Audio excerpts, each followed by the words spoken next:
bandiraɓe sehlaɓe heɗotoɓe radio Jowol Sare jaam hiire moon hande ko ñalawma alet awde ko 2 lewru novembre hitande ujunnaji 2025 habaruji moɗon ɗemgal pulaar ɗum noon ko meftande habaruji international manawen toon to Sénégal man jeeya kadi toon to Nigéria cakkitorɗen toon to Tanzanie ɗum noon Tanzanie ko caɗele mawɗe continue wonde toon caggal woteji bonnude toon ko ludi wonde ko kanko gardiɗo leydi ono président ko kanko gañi woteji ma en gartu joni jañoɗen e ɗiɗo titruji ko musidɗo mon Amadou Touré haldete moɗon siftindon tan hande ko dimanche hawri ko 2 lewru novembre hitande ujunnaji 2025 ma en gartu joni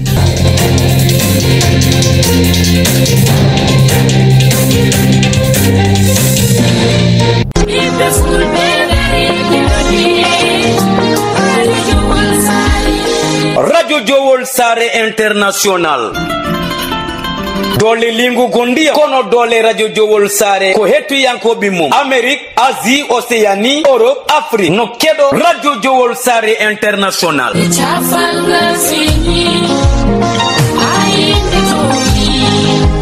Jiɗɗa ko kabaruji jaggu Radio Jowol International gilay émission ngaji dini ha e fina tawa tarini kono ɓamtare kala kena wallita gurdam ade ena yewteno haale e nder Radio Jowol International wonande jogiɓe publicité jokkodiri eya Radio Jowol International caggal indicatif Mauritanie waɗa 46 53 84 09 walla mbaɗa 44 18 77 18 walla mbaɗa indicatif dowlaji dendude Amérique plus 1 513 668 03 94 bandiraɓe musidɓe tedduɓe heeɗi min Abou Diop El Hadji Ngori momi hetto Radio Jowol International.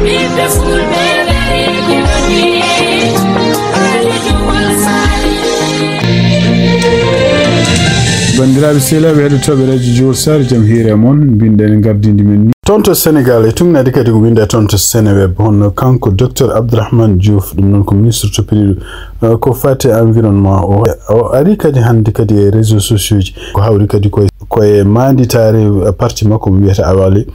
toon to nokku biyeteɗe CICOS ɗum noon e nder ko haali kanko Abdourahmane Diouf kadi o refti e haalluji ɗi o haalno hadan e surtout kadi e wasde kadi heɗade jennoji walla yimɓe hewɓe feloɓe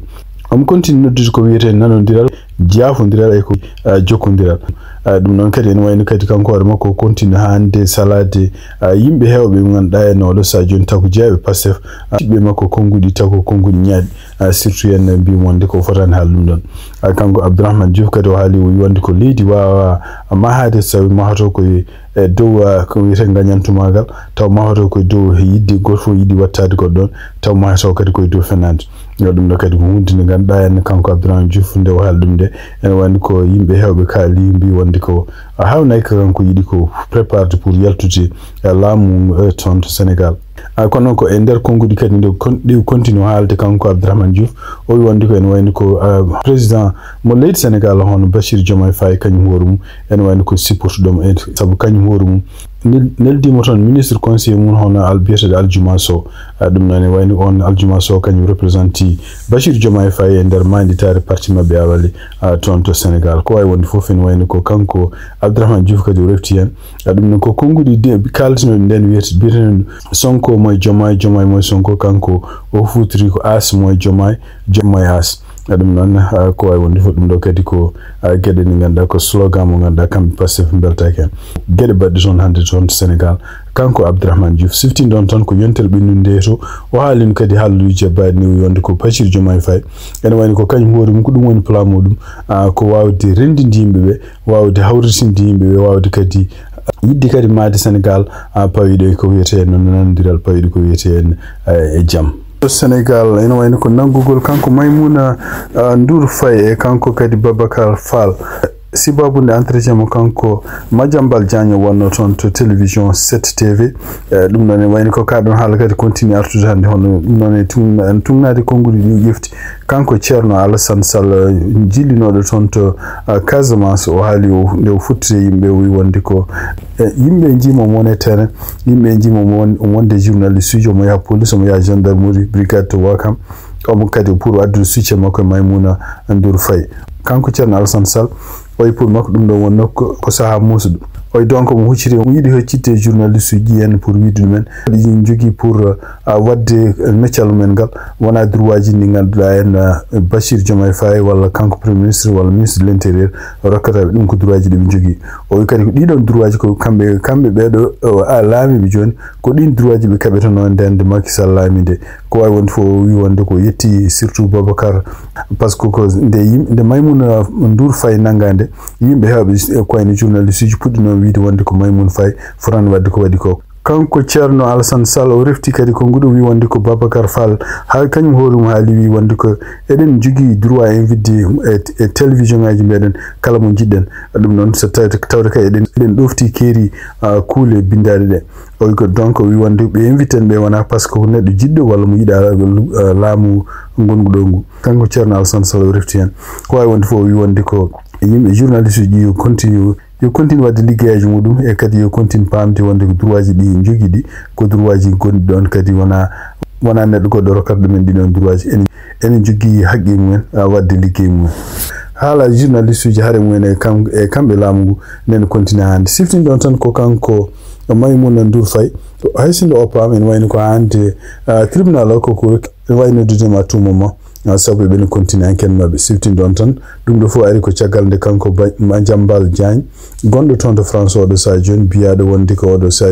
kambe laamu go be porti plainte pour Interpol bela narti dum en woni ko kanko Madiambal Diagne sibabunde kanko hoore mako hebde mo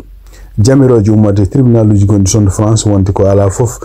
restriction gondo e makko dum non haadede haldude Diagne en ko wala halde ko donc dum wandi o kanko hoore makko wadi o do entretien non en wani ko dum ko hunde nyanyinde o do sa joni laamu ton to Sénégal wala kanko surtout en tumnade ko journaliste kala kanko Ousmane Sonko khabruji men tonto Mauritanie tumnade kadi ko winda tonto journal Cridem non ko letter gumido tonto kambe fedde wesende ira en haala wi wonde ko en wani kon sukko debbo goto kanyum horum jeya ko neddo gandado tonto ira biyetedo Warda Ahmed Suleiman e kanyum horum nangam gilinyande capantati e golliru octobre tan ujunnaji de no gasjoy kanko do debbo non ko gandado surtout en e halluji kewi wala intervention ngaji kewdi wadar ciagal leydi e surtout en taw ko forum bannodo tonto Banjul dum non kon tonto Gambie hakkunde 17 e 19 octobre hitan ujunnaji no gasjoy kanko hoore mako jeftinton kongol dum do kadi ko jeya ko e capande jeetati jobijo session mo ganda kambe commission africaine droit l'homme wonno ton en wayni ko dum do ko gandira dum don en wayni ko ciagal de wartinde tonto Nouakchott en wayni ko haaluji kewdi pawa makko tak o takama wonde ko kanko hoore makko o naati réseaux sociaux e kadi o noddi wonde ko yimbe tonto Mauritanie walla yimbe hedi be mo yo mbawo wadde seppoji yo ndado yo toppito ko men e dum non kadi wiide laamu go dum do foko noddude yimbe be fitina tunade hande commission mabbe communication kam ira ko hali mbi wonde ko won yimbe heewbe taw ko activiste uji goddi en wayno en kaldi haaluji burdon nyaade kono medan nangede medan hulbinede parce que bedon jeya ko e leñol mo ganda domin gol odon sa joni ko way wonde fo en wayno kanko Warda Suleiman wona ngol do woni lawol makko gadon nangede on meedi nangede kadi dum non sibabunde on haaluji do haali on nanga nyande 1er avril hitan ujunnaji no gasjoy ciagal mo pira nyande 17 ndidon lewru dum non kadi en wayno ko gede ni ganduda en mo continue kanko hoore makko dartade neddo goddo kadi activiste kadi liggoto don do jeado Iran biyetedo Youssouf Camara ko animateur Ira en kadi ko neddo gandado kadi ton projet alternance anti-system dum non kadi en wayno kadi ko neddo goto adjoint maire conseil municipal ton par exemple kanyum hoore mum nana nanga joni no mofta ton to direction générale sécurité nationale dum non parce que kanko hoore makko Salima yafnade dum non ko yimbe be ganduda en wiya wotoni dum non magistrat kanyum hoore mum yamiri kanko hoore makko yo mofta dum o mona soka joni ma won jonti tungna hande communiqué mabbe ko haali mbi wonde ko situation yimbe jaabe lundo son to Mauritanie situation men beydo nyen fo bonde et surtout en kadi laamu gunen continue en beyde heftude kala haqqi mo ganduda yimbe jogi pour haqqi haalde walla haqqi miijade dum non tumnade hande commission communication to Iran monel bindado son to Cridem khabruji men tonto Nigeria e tumnade kongol gumigol huno mako kanko biete Daniel Bouwala ko conseiller spécial chef d'état pour la communication politique en wayno hali winde réseaux sociaux ji hawnaki potisal ma wada hakkunde kanko Donald Trump e kanko président mo Nigeria dum non e tunnade ko hali wi wonde ko galdo potisal no way wadde ton to Abuja walla no way wadde ton to Washington donc o kanko wari makko wari hali wi wonde ko tinnare mawde no wodi hakkunde kambe beedo didi artibe leydi États-Unis leydi Nigeria surtout yenna habde ko wiyete wad boniyankoɓe o siftini wonde ko Trump kañum hoɗum mum walli no fewi pour Nigeria sodde kaɓirɗe pour habde wad boniyankoɓe e ndeɗon hari kadi kañum hoɗum mum waɗi résultat ji moƴƴi ko way wonde fof wi wonde ko pottital ngal ɗo kadi so tawi ɓe potti kamɓe ɓeɗo ɗiɗo e maɓe kala d' abord ko fate gueɗe kewɗe ɗe ganduɗa hen no gonɗe hakkunde jokkondira hakkunde kamɓe Nigeria e kamɓe États-Unis kono surtout maɓe kala kadi pour famde holko woni est ce que ɓeɗo en wad boniyankoɓe an janata tan koye chrétien ji walla ne jana communauté ji goɗɗi ni no kamɓe Nigeria ji no mbirni ɗum ɗo fof ko siftinde ko ñande 3 octobre kanko Donald Trump o haali ne nder réseau makko social Truth Social o wi wonde ko Nigeria ko leydi oɗo sa joni andi payinidi e ɗum noon sibabude wiide makko kadi ko yimɓe chrétien ji nan toon bare kadi e caggal muɗum han ñande gollewru novembre kanko hoore makko Donald Trump o haalino kadi wonde so tawi laamu gonnugo noon to Nigeria dartinani yimɓe chrétien ji continue ɓe ñande fof ne jane toon ene wayno ko hawnay ko kamɓe États-Unis maɓe kutoro doole ɗum noon ɓe mbaɗa intervention militaire ko wawi wonde fof ene wayno ko kamɓe Nigeria laamu Nigeria eɓen continue semtinde wonde ko ala jangumba ɗum toon taw ko waɗ boniyankoɓe jiɗi yande tan koye yimɓe ɓe gona julɓe donc julɓe ɓe gona julɓe fof hen wayno waɗ boniyankoɓe e wayno sen jana yimɓe toon ceerdata hoɓe ɓeɗo ko julɓe walla wona julɓe khabruji men international hande ton to Tanzania no fitnaji nan continue joni wonde ton dum non tungnade kadi ko tuma fo yimbe nayo mayi ton dum do fon non ari ko caggal woseji bannodi ton to Tanzania e kollude kadi hono kanko gardino leydi hono kanko Samia Suluhu Hassan wiya wonde gagni woseji di o dañi 98% kono non wayno tungnade kadi ko fama o de sa joni hono kambe Canada Norvège e Angleterre be peli laamu ngungu tonto laamu Tanzania do no jannirte yimbe sepp donc e nder kongol ngol jefti dum non ko aljuma bindo en hon kanko ministre uji affaires étrangères mo Canada biyeteɗo Anita Anand e kanko Espen Bath ministre Norvège to pedi fate affaires étrangères e Yvette Copper kanko ardi ministère affaires étrangères mo Angleterre do be kebi rapportaji kolludi wonde ko yimbe maybe ne kewi ton to yimbe maybe gañi ne kewi ton to Tanzania dum no fo non fitti wonde ko kambe laamu dole be ko torte pour yande support donc ko hunde ne fotan wonde e mbi wonde gana wayno ko laamu gati no foti hollude wonde ko awdo sa joni ne respecti kala ko wiyete liberté ji dum non ko liberté ji haqqeji yimbe yaade laabi dum non hollude mette men kadi jogati kadi haqqe haalde ko woni miiji mudum dum do ko hunde ne ganda en kambe leydi Tanzania awdo sa joni jabani mbi ko laamu Tanzania no wayno ko neldi dole keedo pour yande yimbe sappannobe e kadi ko jiita e dum don hadi uddi awdo sa uddi kala internet bawnoɗo wonde ton to Tanzania e kadi haɗi kala journal bawɗi wonde toon dokkoji information ko wodi computer ji holko woni toon ko ɗum waɗi enen ko tungnade kamɓe ɗeɗo leyɗele tati kala ko andani ummi ton to Tanzania ko fati kabar ko hunde nde ganduɗa wawa vérifiede par ce que ala fof joni ko ummoto ton to Tanzania laaɓi ko jiiɗa ɗum kadi ene wayni ko ardiɓe leyɗele Afrique banggue worgo ɗum noon ko jeeyaɓe communauté ɓe mbiyata communauté de développement ɗum noon ko leyɗele Afrique gonɗe banggue worɓe kañum koye men mbi wonde ko noddi oɗo sa joni ardiɓe ton to Tanzania pour beele en mbawa heɗade ɗumen beele kañumen koye men ene jamire e wawde yantude e peeje dañira pour ha dajire waɗe toon e nder konngol ngol ɓe jaltini gardiɗo leydi Malawi hono kanko président Peter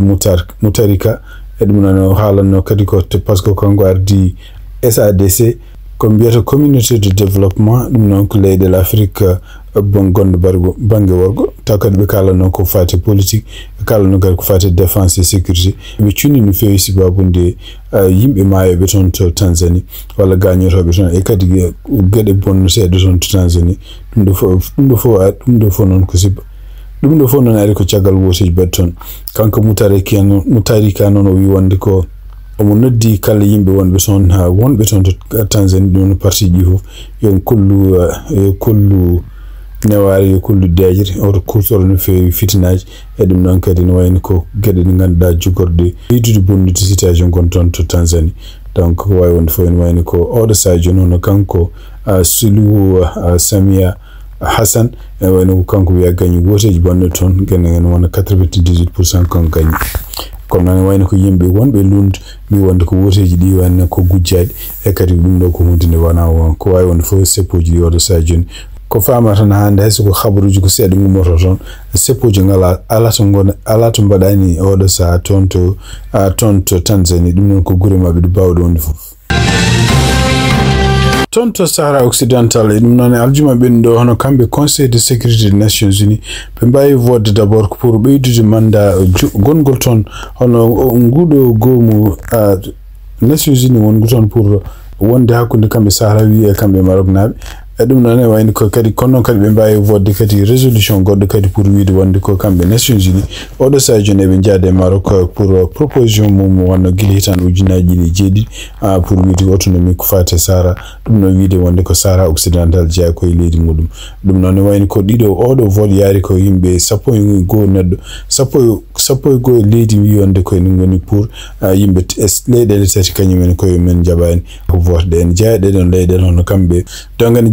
dedo leydel salibe hono kambe Algérie Afrique du Sud en Polisario dum non wayni ko bedo dedo leydel kanyumen ci jabani o de résolution ko wonde fofen pour wonande Algérie wi wonde ko kayitaji Nations Unies pour vote ko fate jam no arson tonto to Sahara Occidental no en konan windirani foto windiret dum non wayni ko way won fo odo résolution kadi ko kambe États-Unis ko kambe bindino dum no son to Conseil de sécurité des Nations Unies dum non haare Sahara Occidental ko haare boyinde no fi gel hitandu ujunere temeddi jana e capandi jeedi ko no wanen continue odo sa joni surtout en ko buri famere odo ja tawde Mauritanie yalte ende do haare gili kitali ujunere temeddi jana e capandi jeedi en wani odo sa joni harde won tan hakkunde kambe Maroc e kambe Polisario surtout don Polisario buri support dum ko kambe Algérie kono ko ay wonde fof ndedo haare kati no wayni ko kambe Nations Unies tungnade won leydel won bi wonde ko ala sago Maroc continue fawde hen jungu budum ko dum tan waawi wallude deñude harde kono dum ko hunde kadi ni gande odo sa joni kambe Polisario yibbe hebde koye mumen taw wona Maroc ni jemu mumen jabani ka dun haal